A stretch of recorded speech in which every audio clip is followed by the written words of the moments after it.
الله أكبر الله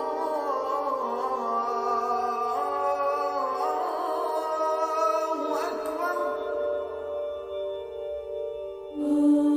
Welcome to the fourth series of Understanding Islam. This is week 2, when we're going to look at the spread of Islam outside the Middle East. Now, last week we saw the way in which the military conquest of the first 120 years established an Islamic empire by force of arms from the Middle East, spreading as far as Spain, the North African coast, up as far as Azerbaijan and Armenia, down as far as the Sind. But the reality is that 85% of Muslims in the world today are not native Arabic speakers.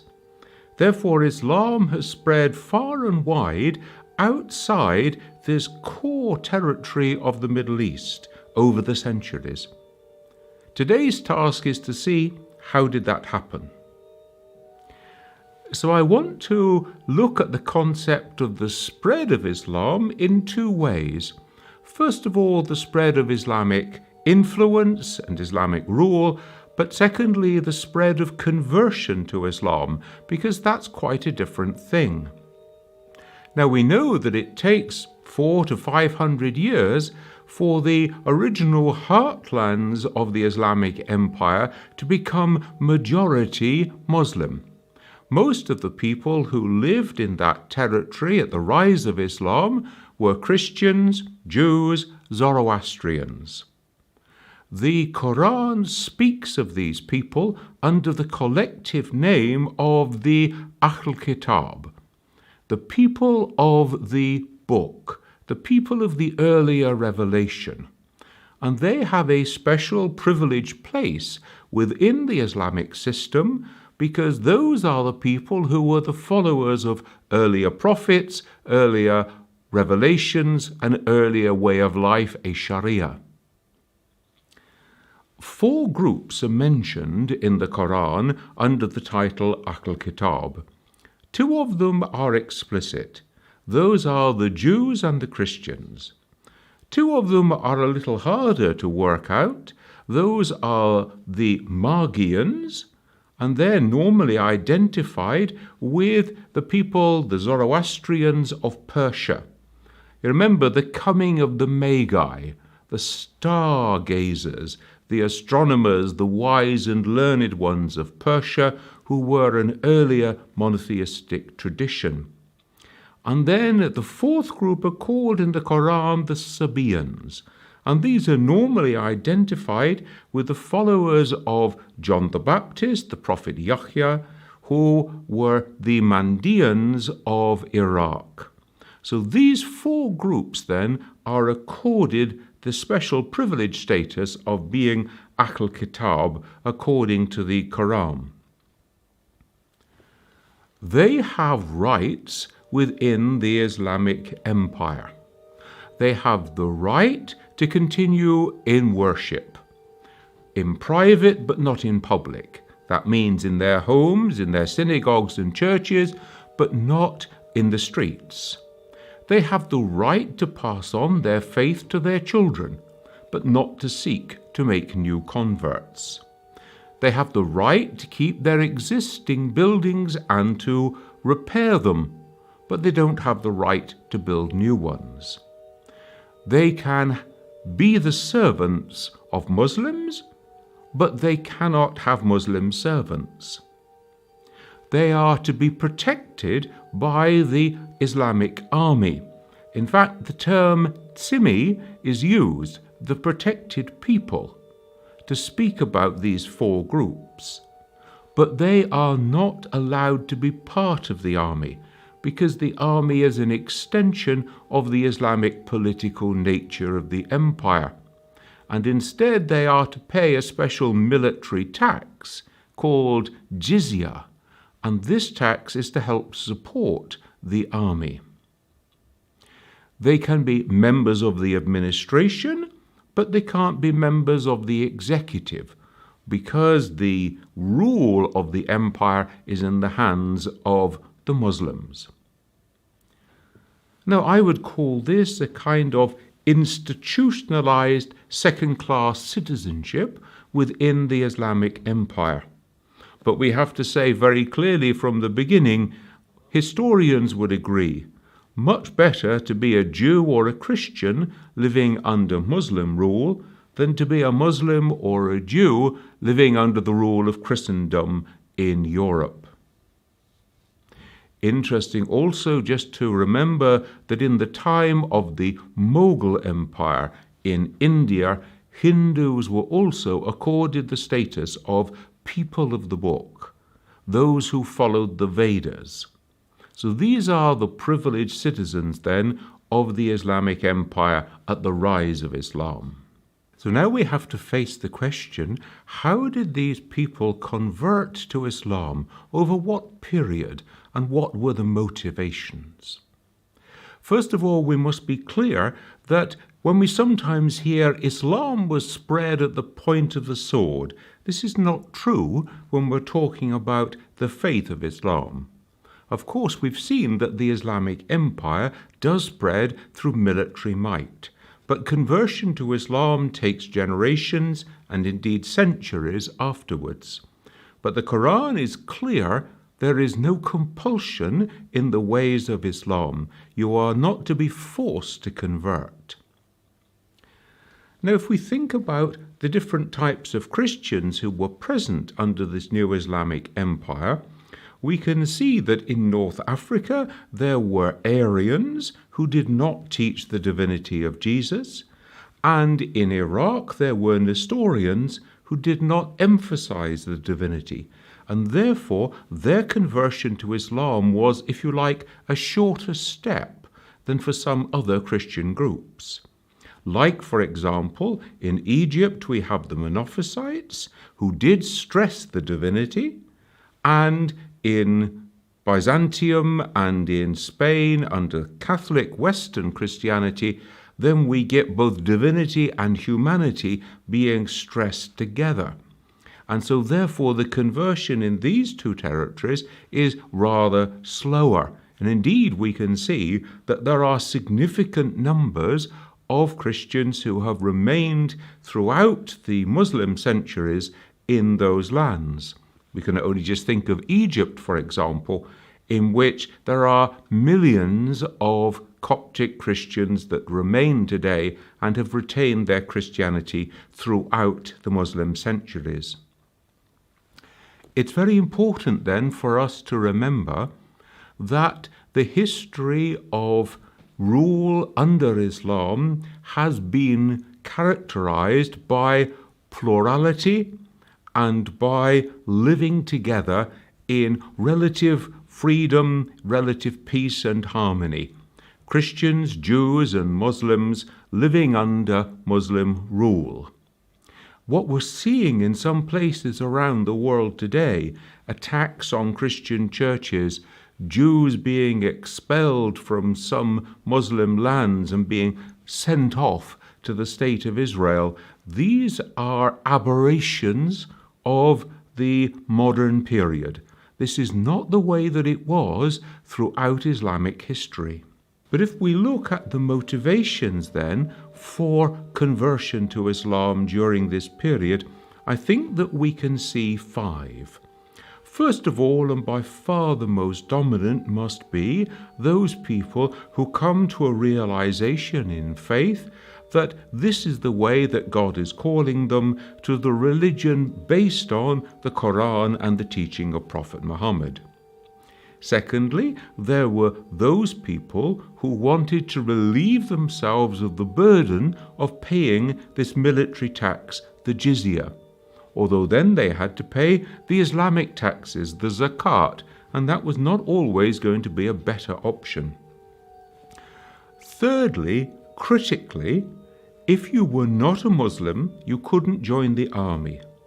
If you weren't in the army, you didn't get a share in the booty, the spoils of war, and therefore other people were getting richer and you by comparison were getting poorer.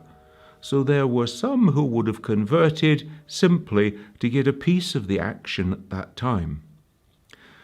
Fourthly, if you were not a Muslim, you couldn't be part of the ruling executive. And so those who had real political ambitions and wanted to join the executive, they needed to become Muslims first.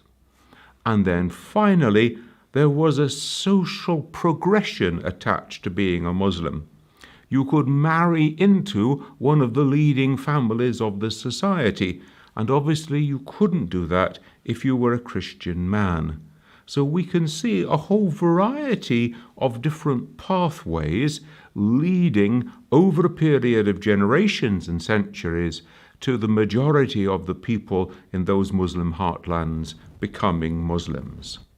Now, if we switch the focus for a moment and think about the spread of Islam, of Islamic influence, of Islamic rule, then we can see three vehicles here. The first and most important is the vehicle of trade, because the Arabs were trading long before the rise of Islam. They were trading with India, for example, from about 1500 years before the Common Era. And they were trading down the coast of East Africa.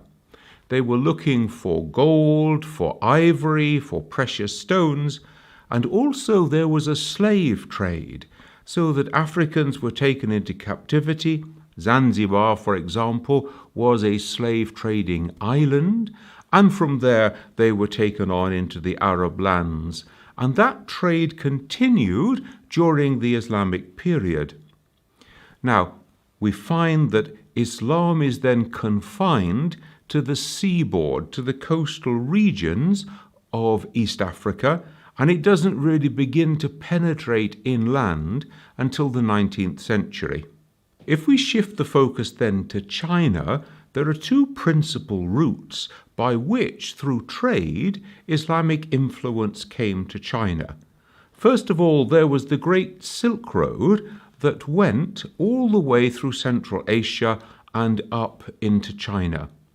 Now, this had been travelled by Nestorian missionaries in the past, and then Muslim traders followed along that path, and they carried on into the 9th, 10th, 11th century, when we start to see then the conversion of Muslims in northern China through the influence of those traders. But there was also another route of trade to China, and that was by sea. And already in the 8th century, there are Muslim sea traders who are going from the Arab lands around India and then going on to China. So by the year 1000, we start to find mosques being built in seaports on the South China Sea, but already there are Muslim trading communities being founded there from about the 8th century onwards. And then finally there's another route into the very northern parts of China where we find the Turkic people, and they are converted to Islam really in the 15th and 16th centuries. India becomes always a very important place if one is thinking about going to the Far East, because India becomes a staging point on the way. And so it was from India that Muslim traders went to Malaysia, to the Spice Islands, to Java, to Sumatra, and that trade was starting in the 8th century. And it goes on and really develops in the period from the 11th century onwards, and comes to its height probably in the 14th, 15th century, when we start to find significant groups of Muslims who are settled throughout those territories we would today call Indonesia and Malaysia, and they are then spreading Islam through their influence there. And the final place in which trade plays a very important role in the spread of Islam is in West Africa, because there were trade routes that crossed the Sahara and went to areas around Lake Chad, like Timbuktu, Mali, for example, and went down to Ghana.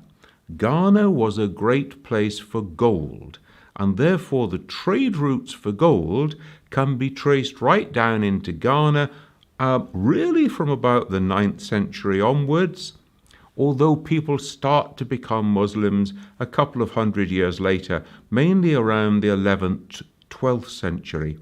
So we can see the way in which trade has carried the message of Islam from West Africa, East Africa, India, and across into China and the Far East.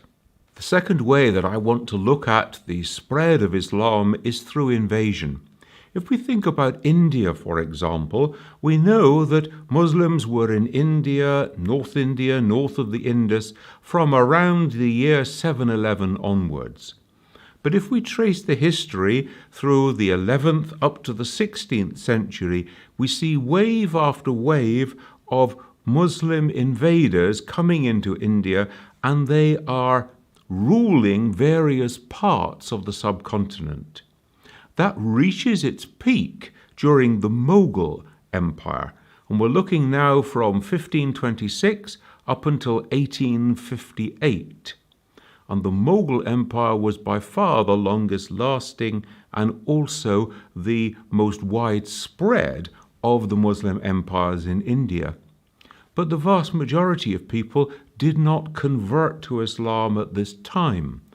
Although there was quite a significant conversion to Islam in India, it remains predominantly a non-Muslim land which is ruled by Muslim rulers. If we think about the Mongols are rising from Central Asia from 1219 onwards, and then they're coming down through to Baghdad, and they reach Baghdad by 1258. Now, the Mongols have a particular place in Islamic history because they are non-Muslim peoples who are converted to Islam by the people that they have conquered. So by the time that we get into the 13th, the 14th century, we find that the northern branch of the Mongols, the Tatars as we call them, sometimes in history they're called the Golden Horde, these people now are spreading their power and therefore their Islamic influence as far as the Urals and down to the Danube, from Siberia and down to the Black Sea. So we see an enormous expansion of Muslim influence and therefore the potential for conversion to Islam in this territory. Finally, let us look at the Ottoman Empire, which spreads as well in the 14th and 15th centuries up into Bosnia and Bulgaria. So we can see the spread of Ottoman rule coming up toward Eastern Europe in that way. And through these successive invasions in different places, Muslim rule spreads, Muslim influence spreads, and therefore the potential for people to convert to become Muslims. And we can see that that is quite a dramatic movement over centuries in a place like Indonesia, for example, where there are reckoned to be some 200 million Muslims today. The third stream that I want to look at is the stream of the Sufi missionary. You see, when people went to trade, how interested were they really in spreading the message of Islam? Sometimes we just find that there were trading stations where the people were mainly Muslims, but they didn't really penetrate much out from there. Now, when you think about Sufi missionaries who are going to spread the word of Islam, that is their primary motivation. And we can see them being very much engaged in the East, for example, in spreading the message of Islam through the Malay Peninsula and through the various islands of Indonesia. We can see them in West Africa, for example, where from the Mali Kingdom, which has its base at Timbuktu on the river Niger, and really collapses around the year 1600, we can see that Sufi missionaries are spreading out through the whole of Western Africa from that period onwards and are converting people to Islam. Now we see then another phenomena here, and that is the conversion from one form of Islam to another. So when the Sufi missionaries went to China or to parts of Indonesia, for example, were they converting people from nothing to Islam, or were they converting people who already were nominally Muslims, but they were, as it were, reawakening and enlivening their faith in the way of the Sufi or mystical path of Islam? We can see the opposite action taking place in West Africa, when we can see reform movements that are trying to purify Islam as they saw it, and to bring in an Islam which is not so influenced by African traditional ways. And so then we can see Sufi Muslims who are being brought to this more purified form of Islam under people like Uthman Dan Fodio, for example, and therefore we can talk about the 17th to the 19th century. We can think about the founding of the great Sultanate of Sokoto in northern Nigeria in the 19th century, and we can see that we have another dimension then, the spread of Sufism and therefore the spread in one direction, and then another wave coming in West Africa where people are being called from a Sufi following of Islam to a more puritanical, a more reformed form of Islam. Let's go back to the other meaning now of the spread of Islam and think about the reasons for people converting to Islam during this later period. We're really looking from the 13th century onwards, but often more from the 16th century onwards. Now you can see that by the time you get to the 13th century, then you have got a much more sophisticated, developed understanding of Islam than you have in the very early centuries, because you've got a theological development, a literary development, you have more of a mystical dimension to Islam, and so the Islam that is presented has more flexibility about it, has a richer depth and variety than the very early period of Islam during the first Muslim expansion. This richness then enables Islam to adapt to various communities and various different places when it encounters them. And so sometimes we see, for example, in a place like India, we have what we call multiple belonging. People are Muslim, but they also continue to follow some of their earlier practices too. It's also important to see the role of leaders here, group conversion. So the king, the chief, the leader of society changes and becomes a Muslim, and this then brings the people along with him. Either they follow him by their own choice, if the king is doing it, we should do it too, or he in effect converts the religion of his community through his own choice and his own conversion to Islam. So we need to think of group conversion as well as individual conversion. Now, the first generation who convert to Islam in any particular society are not really at home in that society. They don't know its languages, they don't know its culture. But subsequent generations, 1, 2, 3 generations later, they understand better how to convey the message of Islam to those people, because they now know the language and the culture and the natural religious disposition of the people. So sometimes we can see that conversion speeds up after 2, 3, 4 generations of Muslim influence in a particular place. Sometimes there were economic influences that came into the question of conversion. In East Bengal, for example, there were Muslim landlords who set up businesses there, and they were inclined to recruit Muslim workers. So obviously, if you wanted a job, it would be to your advantage if you were a Muslim. At times in history, we saw the Ottomans offering financial reward for people who converted to become Muslims.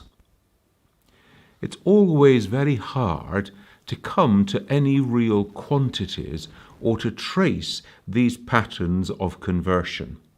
Often the histories are not written at the time. They're written some generations later. And so legend, history, wanting to inflate our sense of importance, all these things come to influence the way in which these traditions are written and handed down to us. Sometimes there were miraculous events that are held to have spurred the people into mass embrace of Islam.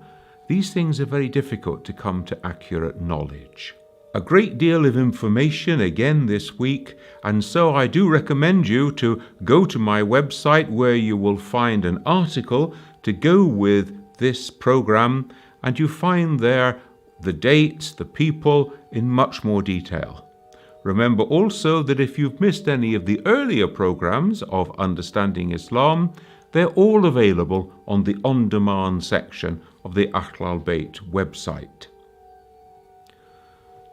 Join me next week when we're going to be looking at how did Greek science pass to the Muslim lands, pass through the Muslim lands, and eventually come back to influence the way that we developed in Europe.